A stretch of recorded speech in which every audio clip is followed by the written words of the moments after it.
हरे कृष्णा। प्रिय भक्तजनों, आप सभी को आमल की एकादशी की ढेर सारी शुभकामनाएं।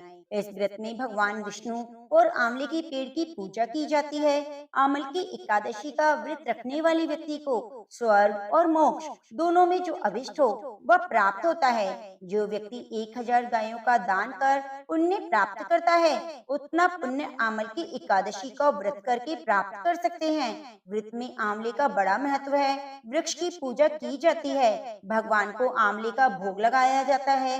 भक्त प्रसाद स्वरूप आंवले का ही सेवन करते हैं। दान में भी आंवले दिए जाते हैं। एकादशी के दिन गो सेवा और संत सेवा जरूर करनी चाहिए। प्रिय भक्तजनों, आमल की एकादशी के दिन व्रत रख के व्रत कथा का भी श्रवण किया जाता है।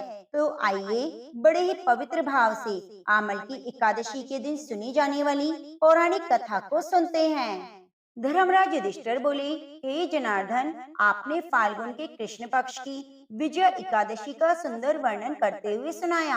अब आप फाल्गुन मास के शुक्ल पक्ष की एकादशी का क्या नाम है, उसकी विधि क्या है, कृपया करके मुझे बताइए। भगवान बोले, हे राजन, फाल्गुन मास के शुक्ल पक्ष की एकादशी का नाम आमल की एकादशी है। इस व्रत के करने से सभी पाप नष्ट हो जाते हैं। इसके प्रभाव से 1000 गोदान का फल मिलता है।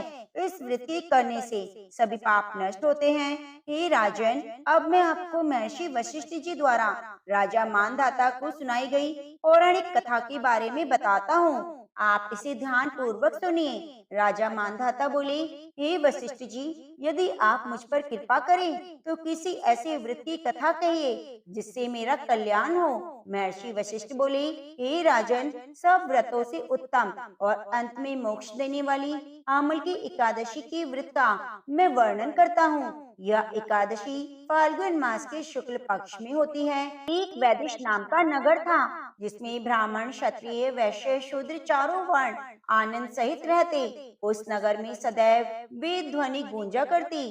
पापी, दुराचारी, नास्तिक उस नगर में कोई नहीं था। उस नगर में जयद्रथ नाम का चंद्रवंशी राजा राज्य करता था।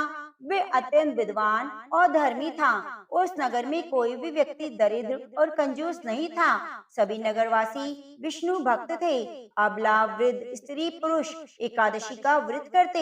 एक समय फाल्गुन मास के शुक्ल पक्ष की आमल की एकादशी आई। उस दिन राजा, प्रजा, बाल, वृद्ध सबने व्रत किया। राजा अपनी प्रजा के साथ मंदिर में जाकर पूर्ण कुंभ स्थापित करके धूप, दीप, नैवेद्य, पंच रत्न आदि से आंवले का पूजन करने लगा और इस प्रकार स्तुति करने लगा, हे धात्री, तुम ब्रह्म स्वरूप हो, तुम ब्रह्मा जी द्वारा उत्पन्न हो, सभी पापों का नाश करने वाली हो, तुमको नमस्कार है। अब तुम मेरा अर्घ्य स्वीकार करो। तुम श्री रामचंद्र जी द्वारा सम्मानित हो। मैं आपकी प्रार्थना करता हूँ, अतः आप मेरे सभी पापों का नाश करो। उस मंदिर में सबने रात्रि को जागरण किया। रात के समय वह एक बहेलिया आया जो अत्यंत पापी और दुराचारी था। वे अपने कुटुंब का पालन जीव हत्या करके किया करता। भूख और प्यास से अत्यंत व्याकुल वह बहेलिया इस जागरण को देखने के लिए मंदिर के कोने में बैठ गया। विष्णु भगवान और एकादशी महात्म्य की कथा सुनने लगा। इस प्रकार अन्य मनुष्यों की भांति उसने सारी रात जागरण किया। प्रातःकाल होते ही सब लोग अपने घर चले गए, तो बहेलिया भी अपने घर चला गया। घर जाकर उसने भोजन किया। कुछ समय बीतने के बाद उस बहेलिये की मृत्यु हो गई, मगर उस आमल की एकादशी के व्रत और जागरण से उसने राजा विदुरथ के घर जन्म लिया और उसका नाम वसुरथ रखा गया। युवा होने पर वह चतुरंगनी सेना के सहित धन धान्य से युक्त होकर 10,000 ग्रामों का पालन करने लगा। वह तेज में सूर्य के समान, कांति में चंद्रमा के समान, वीरता में भगवान विष्णु के समान और क्षमा में पृथ्वी के समान था। वह अत्यंत धार्मिक, सत्यवादी, कर्मवीर, विष्णु भक्त था। वह प्रजा का समान भाव से पालन करता। दान देना उसका नित्य कर्म था। एक दिन राजा शिकार खेलने गया। देव योग से वह मार्ग भूल गया। दिशा ज्ञान न रहने के कारण उसी वन में एक वृक्ष के नीचे सो गया। थोड़ी देर बाद पहाड़ी मलेच्छ वहां आ गए और राजा को अकेला देखकर मारो मारो शब्द करते हुए राजा की ओर दौड़े। मलेच्छ कहने लगे, इसी दुष्ट राजा ने हमारे माता पिता पुत्र पौत्र आदि अनेक संबंधियों को मारा है, देश से निकाल दिया है, अतः इसको अवश्य मारना चाहिए। ऐसा कहकर वह मलेच्छ उस राजा को मारने दौड़े और अनेक प्रकार के अस्त्र शस्त्र उसके ऊपर फेंके। वे सब अस्त्र शस्त्र राजा के शरीर पर गिरते ही नष्ट हो जाते, उनका वार पुष्प के समान होता। अब उन मलेच्छों के अस्त्र शस्त्र उल्टा उन्हीं पर प्रहार करने लगे, जिससे वे मूर्छित होकर गिरने लगे। उसी समय राजा के शरीर से एक दिव्य स्त्री उत्पन्न हुई। वह स्त्री अत्यंत सुंदर होते हुए भी उसकी भ्रुकुटी टेढ़ी थी। उसकी आंखों से लाल लाल अग्नि निकल रही थी, जिससे वे दूसरे काल के समान प्रतीत होती। वह स्त्री मलेच्छों को मारने दौड़ी और थोड़ी ही देर में उसने सब मलेच्छों को काल के गाल में पहुंचा दिया। जब राजा सोकर उठा तो उसने मलेच्छों को मरा हुआ देखा कि इन शत्रुओं को किसने मारा, इस वन में मेरा हितैषी कौन है। वह सब विचार कर ही रहा था कि आकाशवाणी हुई, हे राजन, इस संसार में विष्णु भगवान के अतिरिक्त कौन तेरी सहायता कर सकता है। इस आकाशवाणी को सुनकर राजा अपने राज्य में गया और सुख पूर्वक राज्य करने लगा। नहर से वशिष्ठ जी बोले, हे राजन, यह आमल की एकादशी के व्रत का प्रभाव था। जो मनुष्य इस आमल की एकादशी का व्रत करते हैं वे प्रत्येक कार्य में सफल होते हैं, अंत में विष्णु लोक को जाते हैं। प्रिय भक्तजनों, आमल की एकादशी को ब्रिज में रंग भरी एकादशी, नाथ द्वारा जी में कुंज एकादशी, खाटू श्याम में खाटू एकादशी कहा जाता है। इस एकादशी में जितना अधिक व्रत करने का महत्व है, उतना ही अधिक आंवले को दान करने का महत्व है। तो प्रेम से बोलिए, लक्ष्मी नारायण भगवान की जय। अब आइए बड़ी ही श्रद्धा भाव से मनोकामना को पूरी करने वाली एकादशी माता की कथा को सुनना चाहिए। यह कथा हमें हर कथा कहानी में जरूर सुननी चाहिए। एक बार एक बूढ़ी माँ ने एकादशी का व्रत रखा, बड़ा ही भक्ति भाव से पूजा अर्चना की। उन्हें वृद्ध अवस्था में क्या बाधा थी, तो वे अपने पुत्र पौत्रों की सुख सुविधा के लिए व्रत रखने लगी। वे दिन भर तो जरा कठोर मन करके अपनी प्यास को रोके रही। दिन में पूजा पाठ किया, कथा कहानी सुनी। पंडित जी को मिट्टी के पात्र में भर भर कर पानी और ऋतुफल दान में दिए। दोना भर भर कर बूरा शक्कर वितरण किया। उन्हें गर्मी के कारण बहुत बेचैनी हो रही थी, इस कारण से बड़ी देर तक पानी में पड़ी रही। पानी की कुल्ला करती रही, मुंह धोती रही, तब कहीं थोड़ा धीर बंध पाया। धूप तो तेज पड़ रही थी, इस कारण बार बार मुंह भी सूख रहा था। बूढ़ी माँ बहुत बेचैन हो रही थी। एक बुढ़ापा, दूसरा भयंकर गर्मी। वृद्ध अवस्था की स्थिति तो कुछ दूसरी होती है। जैसे जैसे रोध होकर दिन कट गया, अब पहाड़ सी काली रात सामने थी। उसका कटना बड़ा ही कठिन दिखाई दे रहा था। खटिया पर पड़े शांति नहीं मिल रही थी, बार बार करवट बदल रही थी। अनेक बार बाहर जाती, भीतर आती, अनेक बार वे बाहर जाती, फिर भीतर आती। उनके घर के अंदर शांति नहीं थी। वे पड़ी पड़ी एकादशी माता का स्मरण करती रही, कहती रही, हे माता, आप मेरी लाज रखिएगा, आप ही मुझे शक्ति दीजिएगा, जिससे मैं भली भांति आपका व्रत रख सकूं। ये पहाड़ सी रात शांति पूर्वक व्यतीत हो सके। प्यास के कारण बूढ़ी माँ की बेचैनी तो बढ़ रही थी। उन्होंने धैर्य रखने का बहुत प्रयास किया, किंतु सहनशीलता की सीमा टूट गई और वे घबराकर एकदम चिल्ला पड़ी। बोली, बचाओ बचाओ। अम्मा का चिल्लाना सुनकर परिवार भर के नर नारी, बच्चे, पड़ोसी एकत्रित होकर बूढ़ी अम्मा की खटिया के समीप पहुंच गए। सबने पूछा, अम्मा जी, आपको क्या हुआ? आप क्यों चिल्ला रही हैं? आप इस वृद्ध अवस्था में यह कठिन व्रत क्यों करती हैं? अम्मा जी, शक्ति से ही भक्ति होती है। थोड़ी ही देर में वे फिर से बोली, अरे हमारे तो प्राण निकले जा रहे हैं, मेरी छाती पर ठंडे पानी का घड़ा रख दो। नातियों ने दादी की छाती पर ठंडे पानी का पात्र रख दिया, तब कहीं उन्हें थोड़ा आराम मिला। थोड़ी देर बाद उन्होंने अपनी आंखें बंद कर ली। एकादशी माता ने सोचा, ये बूढ़ी अम्मा है, बहुत कठोर, जरा जाकर इसकी परीक्षा लूं। वे आधी रात को मुर्गा बनकर टेर लगाने लगी। मुर्गे की आवाज सुनकर दादी माँ जल्दी से उठी। बाहर जाकर आसमान देखा, किंतु आसमान में कहीं भी प्रातःकालीन तारा दिखाई नहीं दिया। वे सोचने लगी, यह मुर्गा क्यों और कैसे बोल गया।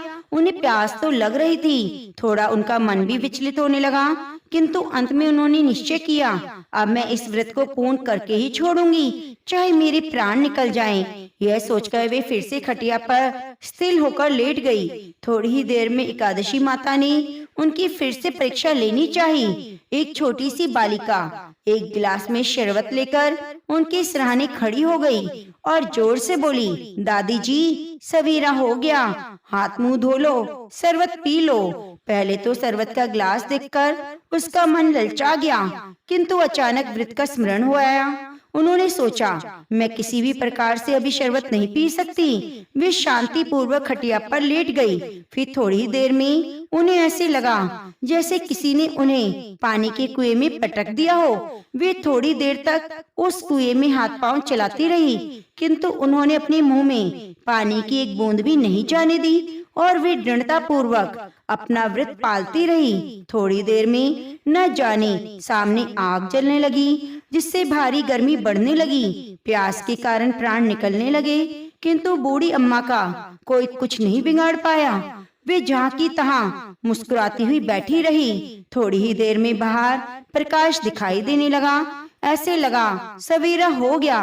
बूढ़ी अम्मा ने बाहर निकलकर देखा तो समझ गई, अभी सवेरा होने में 3-4 घंटे की देरी है। यह जानकर वे शांति पूर्वक इधर उधर घूमने फिरने लगी। एकादशी माता यह बात अच्छी तरह समझ गई। ये बूढ़ी अम्मा किसी भी प्रकार से अपने व्रत से नहीं टल सकती। वे उनके सत्य व्रत को अच्छी तरह से समझ गई। सवेरा होते ही बूढ़ी माता ने स्नान किया, भगवान का पूजन पाठ किया, एकादशी माता की कथा सुनी, ब्राह्मणों को दक्षिणा देकर भोजन कराया। तब कहीं उन्होंने जल ग्रहण किया। कन्याओं को भोजन कराने के बाद अम्मा ने स्वयं भी भोजन किया। उस श्रेष्ठ व्रत के प्रताप से बूढ़ी अम्मा की आयु में वृद्धि हो गई। घर परिवार हरा भरा हो गया और उनके अब कोई अभाव नहीं रहा। इस तरह से सुख साधनों से संपन्न हो गई। नाती नातिन से उनका घर भर गया। वे उस दिन से 12 महीने की एकादशी का व्रत करने लगी। एकादशी माता के व्रत के प्रभाव से इस संसार में हर सुख को भोग कर अंत में बैकुंठ धाम में चली गई। हे एकादशी माता, जैसे आपने बूढ़ी माता और उसके परिवार को हरा भरा किया, वैसे एकादशी माता जिन्होंने भी एकादशी का व्रत किया है, आपकी कथा को सुना है, उसकी सभी मनोकामनाओं को पूरी करना। तो प्रेम से बोलिए, तुलसी शालिग्राम भगवान की जय। अब आइए सुनते हैं सभी मनोकामनाओं को पूरी करने वाली तुलसी माता की कथा।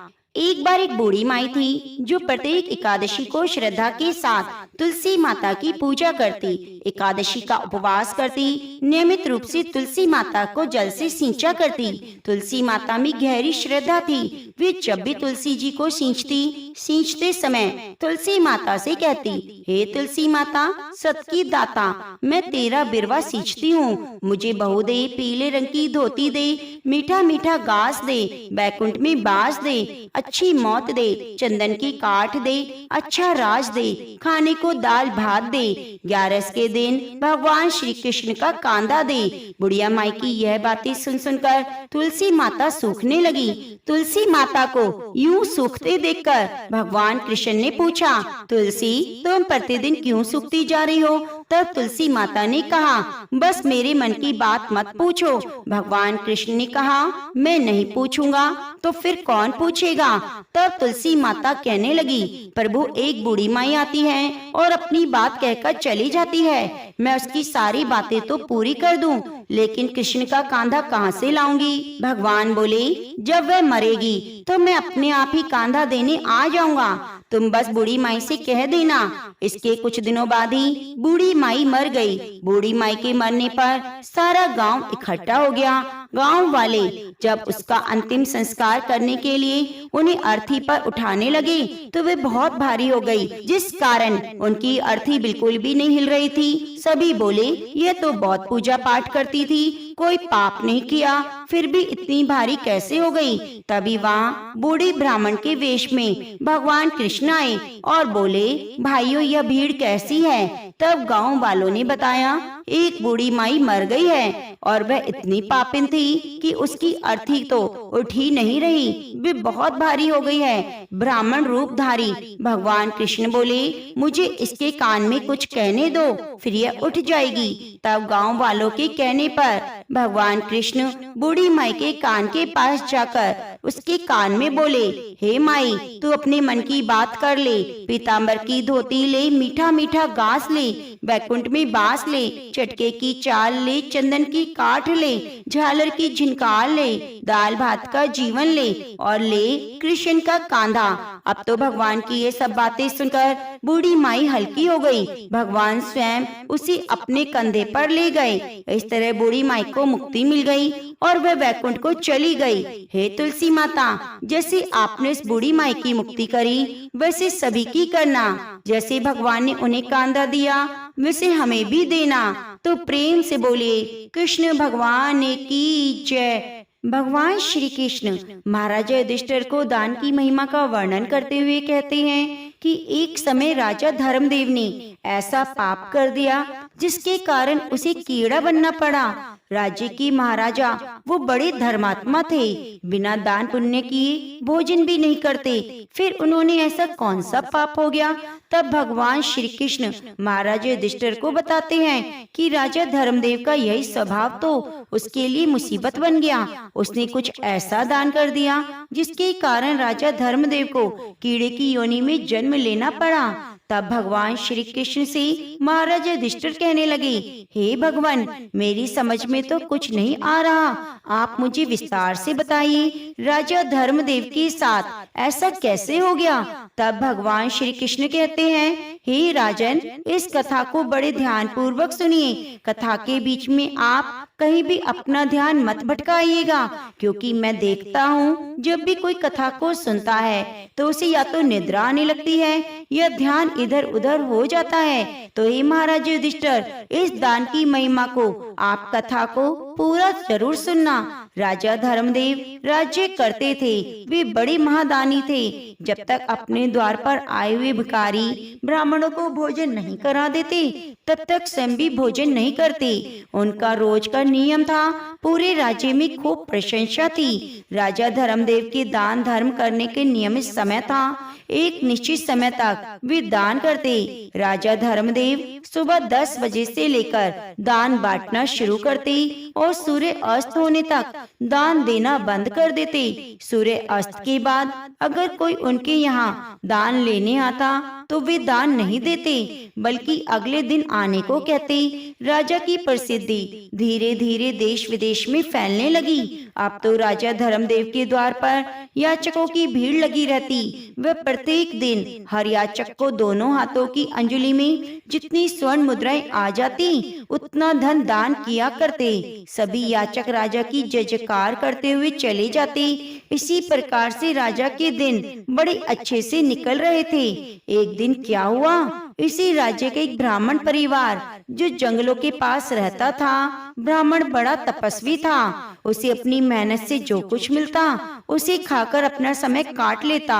एक दिन ब्राह्मण की पत्नी ने अपने पड़ोस के किसी के मुख से सुना कि हमारे राजा बड़े दानवीर हैं, जो भी उनके द्वार पर जाता है उसे दान जरूर देते हैं। ब्राह्मणी पड़ोसन से यह बात सुनकर आई और अपने पति से आकर कहने लगी, हे स्वामी, हमारे राजा बड़े दानी हैं, उनके द्वार से आज तक कोई निराश नहीं लौटा। आप भी महाराज के दरबार में चले जाइए, महाराज से दान स्वरूप हमें कुछ मिल जाएगा तो हमारा समय भी आराम से कट जाएगा। ब्राह्मण बोला, देखो प्रिय, मेरी जिंदगी का आधा समय तो बीत गया, आधा समय शेष रह गया है, वह भी जैसे तैसे कट जाएगा। मैं किसी के द्वार पर हाथ फैलाने वाला नहीं। ब्राह्मणी बोली, महाराज आप कैसी बातें करते हो? जब आपका राजा दान दे रहा है तो प्रजा को दान लेने में कोई बुराई नहीं। फिर हम तो ब्राह्मण हैं, हमारा धर्म है दान लेना। मैं कहती हूँ आप राजा के पास एक बार जरूर जाओ। और ब्राह्मणी कहने लगी, देखिए अपने परिवार का अच्छे से पालन पोषण करने की जिम्मेदारी हर गृहस्थ की बनती है। हर गृहस्थ व्यक्ति का धर्म है वे अपने परिवार को सुखी रखे, उसे हर सुख सुविधा प्रदान करे। जो लोग ऐसा नहीं करते उन्हें पाप लगता है। भगवान श्री कृष्ण कहते हैं, हे धर्मराज युधिष्ठिर, ब्राह्मण की बातों को सुनकर वह ब्राह्मण राजा धर्मदेव के यहाँ जाने को तैयार हो गया। अब तो ब्राह्मण अपने घर से राजा धर्मदेव के दरबार की ओर चल पड़ा। प्रिय भक्तजनों, आप देखिए चलते चलते ब्राह्मण को संध्या हो गई। इधर राजा धर्मदेव के दान देने का निश्चित समय था। उस समय राजा के दरबार में जितने याचक आए थे सभी दान ले चुके थे। अब राजा का दान देने का समय समाप्त हो गया। सभी दान पेटियों पे ताले लग गए। इधर ब्राह्मण बड़ी दूर से पैदल चलकर आ रहा था, लेकिन ब्राह्मण के पहुँचते पहुँचते सूर्य अस्त हो गया। अब महाराज ने दान देना बंद कर दिया। राजा और उसके सैनिक दान पेटियों को लेकर राजमहल की ओर जा रहे थे। उसी समय रास्ते में ब्राह्मण ने उसके मार्ग में आ जाता है और बड़े विनीत भाव से कहने लगता है, हे महाराज, मैंने सुना है आप हर दिन गरीबों को दान देते हैं। मैं भी निर्धन गरीब ब्राह्मण हूँ, काफी दूर से चलकर पैदल आया हूँ, कृपया मुझे दान दीजिए। सूर्य अस्त के बाद अपने पास एक ब्राह्मण को आया देखकर राजा कहने लगा, हे ब्राह्मण देव, मुझे क्षमा करो, मैं सूर्य अस्त के बाद किसी को भी दान नहीं देता। आप मेरे पास सूर्य अस्त के बाद आए हैं, आप लौट जाएं। प्रातः काल मेरे पास आइएगा, तब मैं आपको दान दूंगा। यही नहीं, कल जब आप मेरे पास आएंगे तो आज का भी और कल का भी 2 दिन का दान दूंगा। ब्राह्मण थोड़ा जिद्दी स्वभाव का था, कहने लगा, महाराज आज ही मुझे दान दे दीजिए, मैं कल का इंतजार नहीं कर सकता। रोज रोज दान लेने के लिए आपके यहाँ नहीं आ सकता। जब राजा ने यह बात सुनी तो राजा को क्रोध आ गया, परंतु ब्राह्मण जानकर राजा ने फिर उसको समझाया, ब्राह्मण देव, तुम्हें कल ही दान लेने आना पड़ेगा। मैं तुम्हें कल ही दान दे सकता हूँ, आज दान नहीं दे सकता।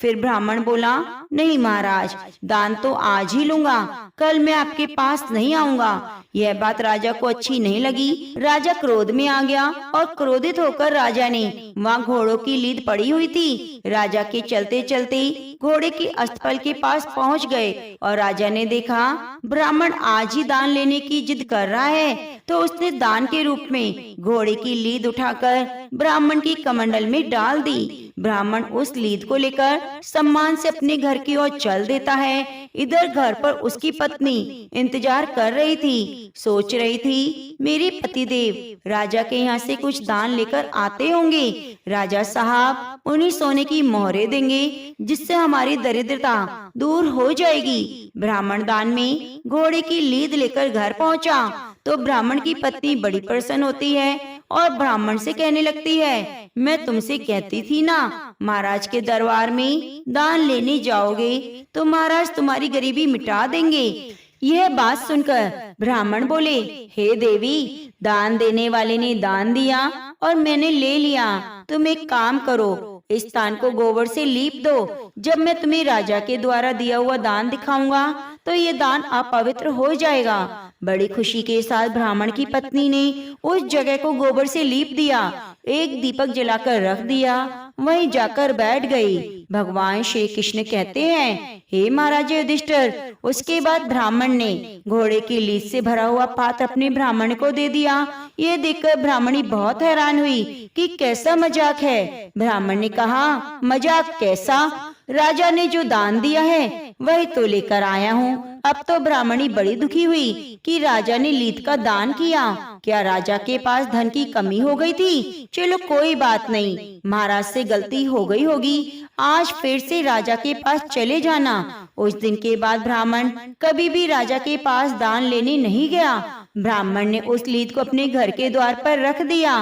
भगवान श्री कृष्ण कहते हैं कि दान का जो फल होता है वे कर्ता को 1000 गुना होकर वापस मिलता है। यदि आपने जीवन में किसी चीज का दान दिया है तो परलोक में उसका फल 1000 गुना मिलेगा।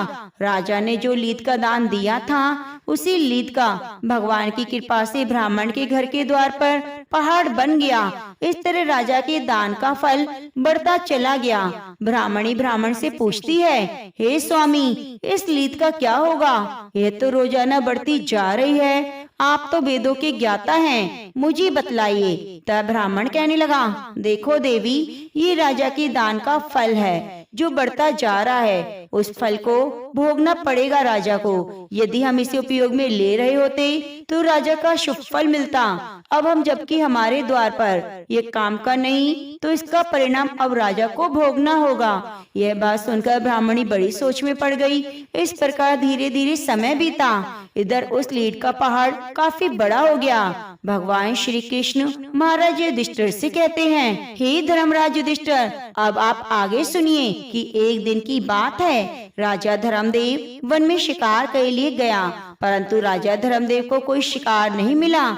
जब कोई शिकार नहीं मिला तो राजाओं के पहले के नियम होते थे कि राजा को शिकार ना मिले तो बिना शिकार किए वापस लौटकर नगर में नहीं जाते थे, चाहे उस मार्ग में कहीं भी रुकना पड़े। अब शाम का वक्त हो गया। सूर्य अस्त होने के बाद जब किसी जीव को सताना क्षत्रियों का धर्म नहीं, यह सोचकर राजा ने सोचा, अब मुझे यहाँ से चलना चाहिए, यहीं किसी स्थान पर ठहर जाना चाहिए। राजा जंगल के पास ही अपने ठहरने का स्थान ढूंढ लेते हैं। ढूंढते ढूंढते राजा उस ब्राह्मण के घर जा पहुँचे जिसे राजा ने 17-18 वर्ष पहले घोड़े की लीद दान में दी थी। लेकिन राजा उस घटना को भूल चुके थे। जब राजा धर्मदेव ब्राह्मण के घर पहुँचे, वहाँ पहुंचकर राजा ने ब्राह्मण से कहा, हे ब्राह्मण देवता, आज मुझे आपके यहाँ ठहरने के लिए स्थान चाहिए। राजा की बात सुनकर ब्राह्मण कहने लगा, ठीक है राजन,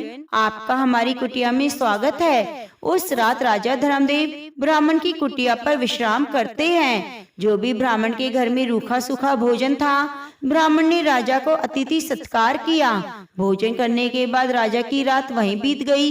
इधर जब सवेरा हुआ तो राजा की नजर ब्राह्मण की कुटिया के बाहर लीद के ढेर पर पड़ी, वो जो पहाड़ के रूप में बन गया था। लीद के पहाड़ को देखकर राजा ब्राह्मण से पूछने लगा, हे ब्राह्मण देव, क्या वास्तव में आपके पास इतने सारे घोड़े हैं जो इतना बड़ा ढेर बना हुआ है?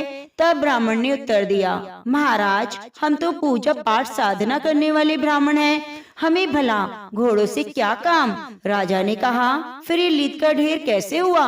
ब्राह्मण समझाते हुए कहता है, देखिए, आप जानना चाहते हैं ये कैसे हुआ, तो इसके पीछे बड़ा रहस्य छिपा है। भगवान श्री कृष्ण महाराज युधिष्ठिर से कहते हैं, हे राजन, अब तो उस रहस्य को जानने की इच्छा राजा में बढ़ गई। ब्राह्मण बोला, हे यात्री, हमारे राज्य का राजा बड़ा दानी धर्मात्मा है, रोजाना सोने की दान करता। 17-18 वर्ष पहले की बात है, मेरी पत्नी ने मुझे जबरदस्ती राजा के यहाँ दान लेने के लिए भेज दिया। अपनी पत्नी के कहने पर मैं राजा के पास दान लेने चला गया। जब मैं राजा से दान लेने की जिद कर रहा था, अब मुझे अगले दिन आने को कह रहा था, लेकिन मैंने राजा की बात नहीं मानी। तब उसने जिद में मुझे क्रोध में आकर घोड़े की लीद उठाकर कमंडल में डाल दी। मैं उसे सम्मान सहित अपने घर ले आया और लीद को यहाँ रख दिया, क्योंकि लीद मेरे काम की नहीं, दान की वस्तु यहाँ फेंकना नहीं चाहता था। तो राजन ने पूछा, ब्राह्मण देव, राजा ने तो तुम्हें थोड़ी सी लीद दान में दी होगी, ये इतना बड़ा पहाड़ कैसे बन गया? तब ब्राह्मण ने समझाया, भाई, हमारे वेद पुराण कहते हैं, अगर कोई दान देने वाला जितना दान देता है तो उसका 1000 गुना पुण्य फल प्राप्त होता है। अब अपने उस दान का फल राजा खुद ही भोगेगा। ब्राह्मण की बात सुनकर राजा के तो पैरों तले जमीन खिसक गई। राजा तो इस बात को भूल चुका था, पर ब्राह्मण के बतलाने पर राजा को सारी बात याद आ गई कि मैंने ही ब्राह्मण को लीद दान में दी थी। आप ब्राह्मण से हाथ जोड़कर पूछने लगा, हे ब्राह्मण देव, राजा इसका फल कैसे भोगेगा? मुझे इसकी बात और बता दो। ब्राह्मण बोला, देखो भाई, ये लीद का ढेर अब राजा को खाना पड़ेगा। जब इसे खा नहीं लेता तब तक बढ़ता ही रहेगा। ब्राह्मण की बात सुनकर राजा घबरा गया।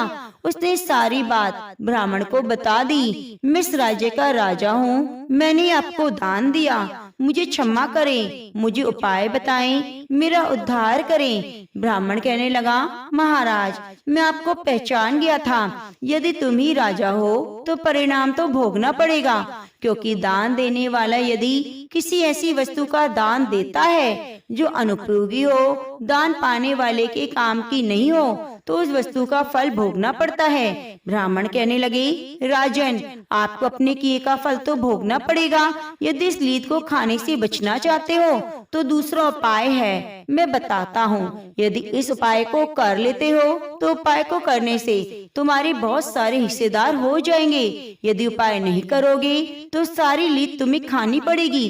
ब्राह्मण कहता है, हे राजन, यदि आप अपने स्वयं की निंदा करवाओगे, जितनी राज्य में निंदा होगी उतनी लीद कम हो जाएगी। राजा बोला, हे ब्राह्मण, मेरी निंदा भला कौन करेगा?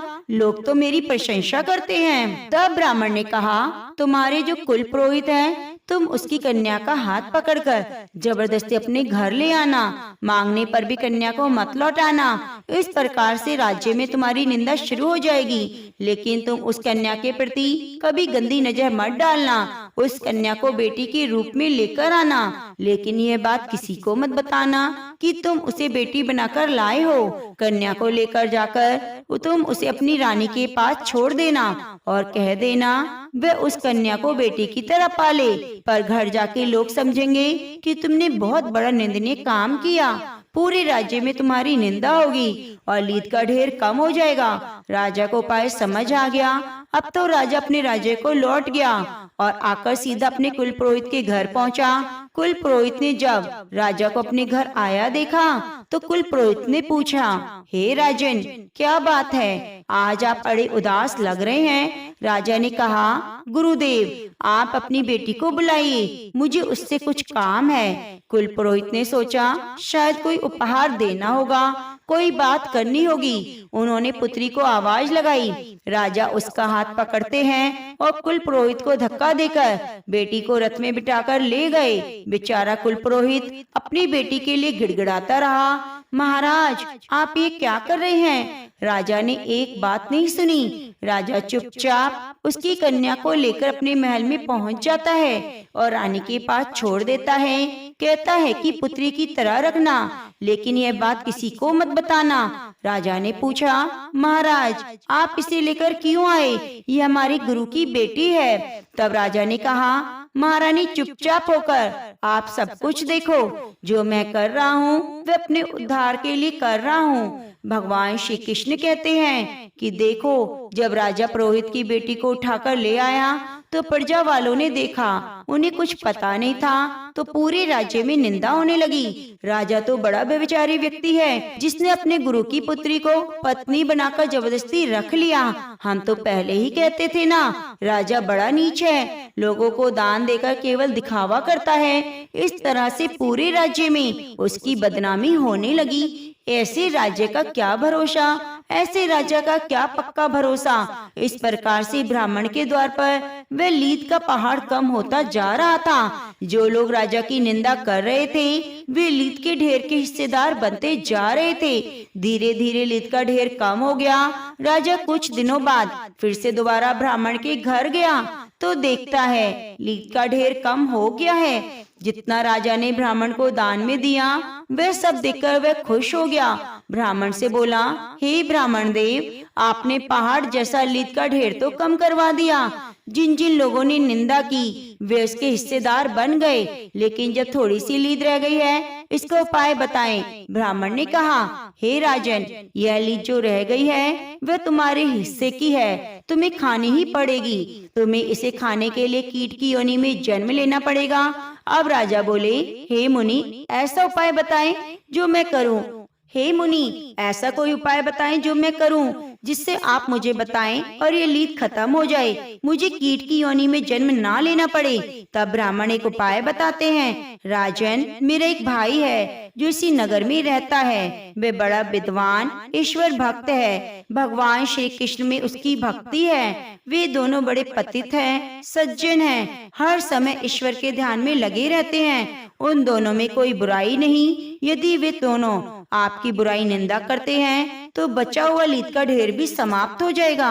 ब्राह्मण की बात सुनकर राजा कहते हैं, भगवान कृष्ण कहते हैं, हे महाभाग, हे ब्राह्मण, मैं उनसे अपनी निंदा करवाता हूँ। ऐसा कहकर राजा वेश बदलकर ब्राह्मण के घर पहुँच जाता है। ब्राह्मण राजा का स्वागत करता है, बैठने के लिए आसन देता है। राजन आसन पर बैठ जाता है। अब राजा उस ब्राह्मण से कहने लगता है, हे ब्राह्मण देव, मैंने सुना है आपके यहाँ राजा बड़ा ही अन्यायी है, नीच प्रवृत्ति का है। ब्राह्मण कहने लगा, मुझे क्या लेना देना। तब राजा ने कहा, महाराज, उसने अपनी गुरु की पुत्री को बलपूर्वक घर में रख लिया है। तब ब्राह्मण बोला, मुझे नहीं पता। तब राजा ने अपने मुख से अपनी बुराई करने लगा, कहने लगा, बताओ, गुरु की पुत्री को घर में रख लिया, ये कहाँ का न्याय है, बड़ा ही दुष्ट राजा है। ब्राह्मण बोला, भाई, मुझे नहीं पता, ये सब बातें मुझे मत बताओ। जब राजा ने बार बार ब्राह्मण को आलोचना करने के लिए उकसाया, फिर भी उसने आलोचना नहीं की, तब ब्राह्मण ने अपने तपोबल से देखा, ये राजा है जो मुझसे निंदा करवाने आया है, मुझसे निंदा करवाकर अपने पाप में मुझे सम्मिलित करना चाहता है। तब ब्राह्मण कहने लगा, मैंने तुम्हें पहचान लिया, भलाई इसी में है, यहाँ से चले जाओ। मैं किसी की आलोचना नहीं करता, किसी की बुराई नहीं करता, जिससे मुझे अपना परलोक नहीं बिगाड़ना। हे राजन, तुम्हारा पाप तुम्हें ही भोगना पड़ेगा। ब्राह्मण ने फटकार कर राजा को भगा दिया। निराश होकर राजा वहाँ से लौटकर अपने राज्य को चला जाता है। फिर एक दिन बाद उस ब्राह्मण के घर आता है जहाँ लीद का ढेर था। ब्राह्मण के चरणों में आकर गिर पड़ा। राजा कहता है, हे ब्राह्मण देव, अब क्या और उपाय नहीं। तब ब्राह्मण ने कहा, नहीं राजन, समझ लो, यह तो तुम्हें ही खानी पड़ेगी। अब यह बात राजा कहने लगा, हे ब्राह्मण देव, पता नहीं मुझे कब कीट का जन्म धारण करना पड़ेगा, तब तक पता नहीं कितने पाप होते रहेंगे। क्यों ना आप मुझे कुछ समय के लिए कीट बना दो। ब्राह्मण कहने लगा, राजन, मैं तुम्हें कीट नहीं बना सकता, इतनी शक्ति मेरे अंदर नहीं, ये काम तो भगवान का है। परंतु तुम्हें बता सकता हूँ, यहाँ से मरने के बाद एक कीट तुम अवश्य बनोगे।